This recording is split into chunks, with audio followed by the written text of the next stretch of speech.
Welcome to PCI Pooja coaching institute.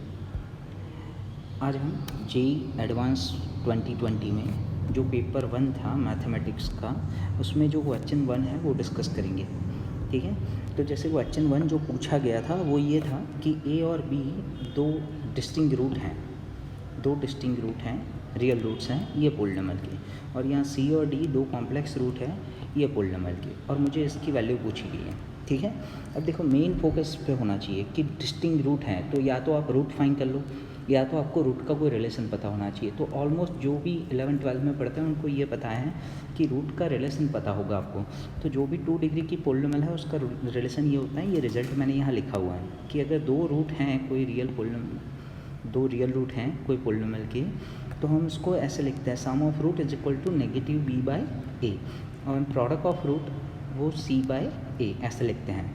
तो मैंने वही लॉजिक यहाँ यूज़ किया है कि ये जो पॉलिनॉमियल का सम ऑफ रूट क्या बनेगा, ए और बी दो रूट हैं तो सम ऑफ रूट करूँ तो 20/1, पर नेगेटिव 20 होगा ना, बी नेगेटिव बी बाई ए है तो, एंड प्रोडक्ट ऑफ रूट ए और बी का प्रोडक्ट कर दूँ तो 20 होगा नेगेटिव, क्योंकि नेगेटिव है वहाँ तो प्लस ही होता है।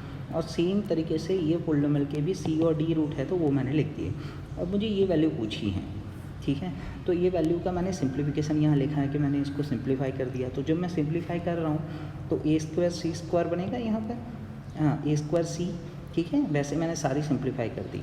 अब देखो मुझे यहाँ कलर मैंने अलग अलग दिए हुए हैं, ए स्क्वायर इसमें से कॉमन निकलता है, इसमें से सी स्क्वायर कॉमन निकलता है, इसमें से एक ये, हाँ ये कंसिडर कर लिया हमने, ये ब्लू वाला जो है उसमें से डी स्क्वायर कॉमन निकलता है और इसमें से बी स्क्वायर कॉमन निकलता है, तो कॉमन लेके मैंने रखा है। अब मुझे सी प्लस डी और ए प्लस बी की वैल्यू मुझे पता है, तो वो वैल्यू जो है वो नेगेटिव 20 और 20 है, तो जब मैं वो सब्स्टिट्यूट करता हूँ तो मुझे ये चीज़ मिलती है फाइनली। ठीक है, अब मुझे A square C square D square B square का सम चाहिए। अब एक तरीका है कि A square B square C square D square कैसे फाइंड करें।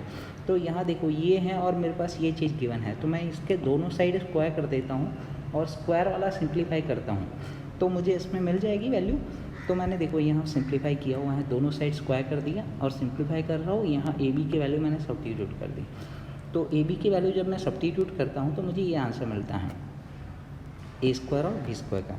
रेडी, अब सेम तरीके से जब मैं नेक्स्ट सी स्क्वायर डी स्क्वायर का सम कर देता हूँ तो मुझे सी स्क्वायर और डी स्क्वायर की वैल्यू मिल जाती है, तो वैल्यू मुझे मिलती है ये।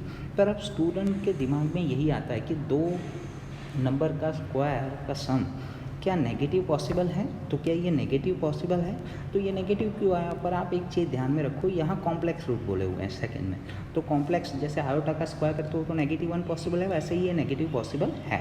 राइट, अब जब मैं यहाँ सब्स्टिट्यूट करता हूँ उसकी वैल्यू दोनों की, ए स्क्वायर बी स्क्वायर की and C square D square की, तो मुझे मिलता है ये आंसर। तो